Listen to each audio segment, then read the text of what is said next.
Brief, because I know unusually you don't want to listen to me, but you want to hear from the mayor.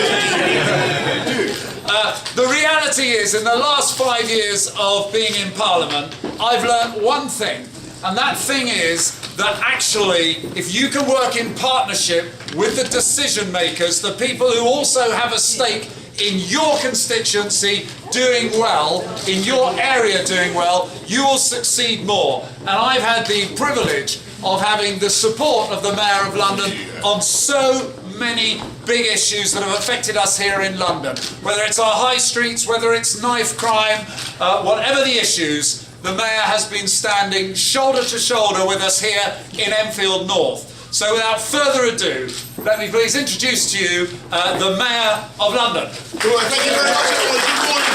And I just want to say, can you hear me? What a joy it is to be here in Enfield and to be campaigning for Nick Bois to be re-elected, because he is an absolutely fantastic MP, parliamentarian, but above all, a tireless campaigner on the issues that matter to this constituency and to London. We all remember the problem of knife crime, how severe it was back in 2008, around then. It has now come down dramatically across our city. We're seeing reductions in incidences of knife crime, and above all, we're seeing fewer deaths. And the murder rate in London is now down to levels we haven't seen since the 1960s. You cannot fudge those statistics, my friend. It is incredibly important that we stop young kids on our streets from dying from knife crime. Nick Bois has been at the forefront. David Burrows and others have been at the forefront of those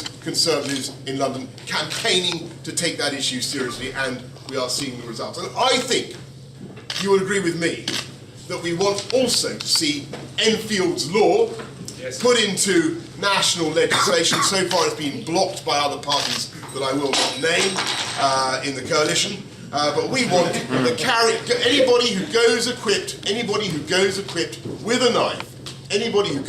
a knife, should face a mandatory jail sentence. That's what we did for guns. It had a dramatic effect. That's what we've got to do for knives as well. Bring down crime even further. He's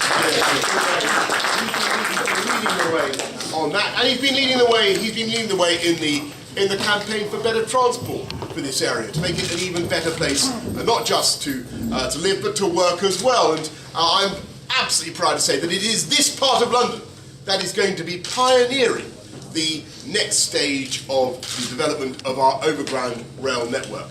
The West Anglia system is going to be incorporated into TfL's routes. Nick has been campaigning for that. It will mean a more frequent service, it will mean a better service, and my friends, from May, you will see the fare package integrated into TfL's package, so that for many people, and not necessarily for everybody, but for many people, the fares will come down. They certainly won't go up. And that is, I think, something that everybody wants to see. Nick's campaign for local schools, for the teaching of modern languages in our schools. He's campaigned tirelessly to get young people into apprenticeships. How many jobs fairs have I done with you, Nick? We've done loads. 2012. We've done loads. Time and again, this guy has worked to help get young people the confidence, the enthusiasm, the self-esteem that comes from being in a place of work. And your work on apprenticeships, Nick, has been absolutely fantastic. Since you have been an MP, there have been, in Enfield,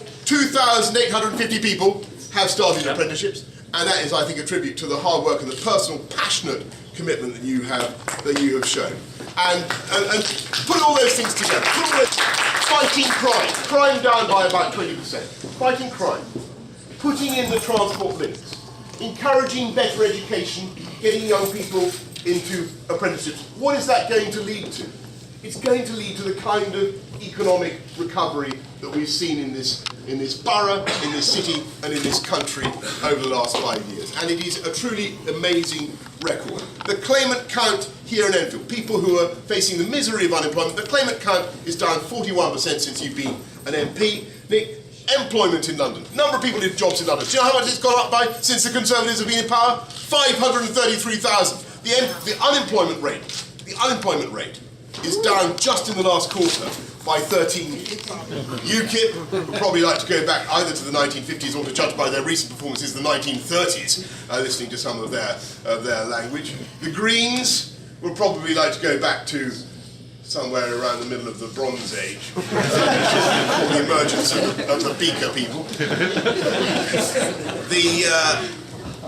The Liberal Democrats will probably go back to any epoch in which the Liberal Democrats were on more than 5% in the polls.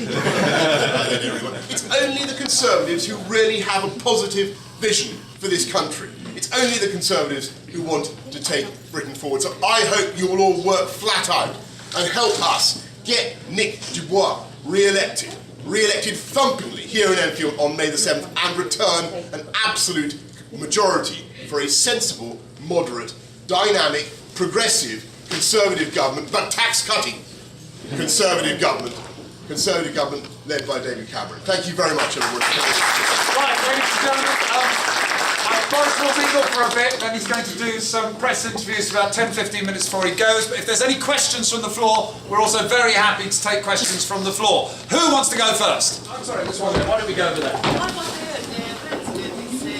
the next year or The business council tax or the business rate? it is business rates? I negotiate, please.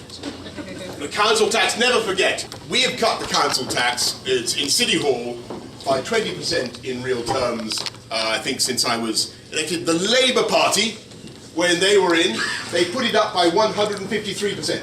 They would put your council tax right back up again. There's absolutely no doubt in my mind. And as for the business rate, of course they're going to put the business rate up if they get in.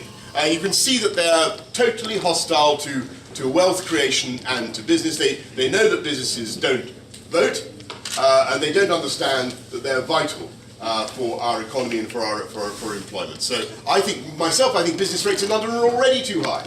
Yes. Small businesses on the high street are being clobbered. We should be cutting the business rate.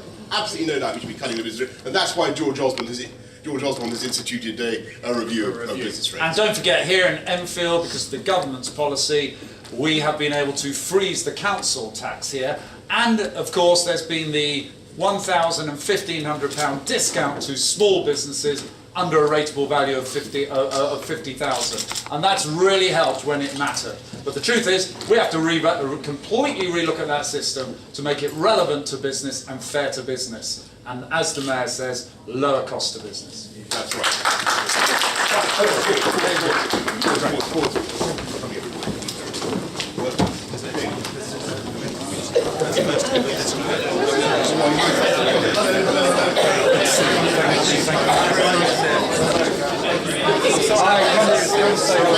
First thing we need communities will obey.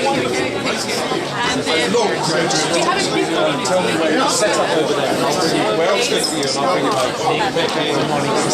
Side, yes, you agree. Okay. Come on. Very good news the other day. Did you see the deal? Yes.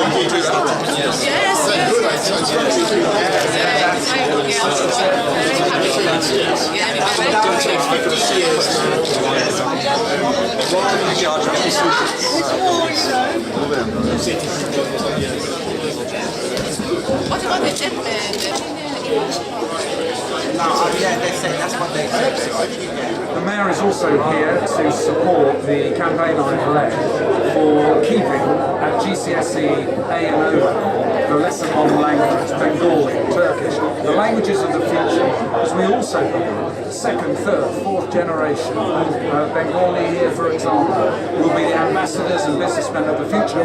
But if we are not prepared to allow them to take the GCSE A levels and O levels, then I think that's a mistake. The Mayor agrees with me, and we're going to need this campaign to change. We want everybody to speak English. English is our universal, it's our passport to success. But the strength of London is that it has so many different communities. And if our teenagers lose touch with their roots, with their history, then that weakens the links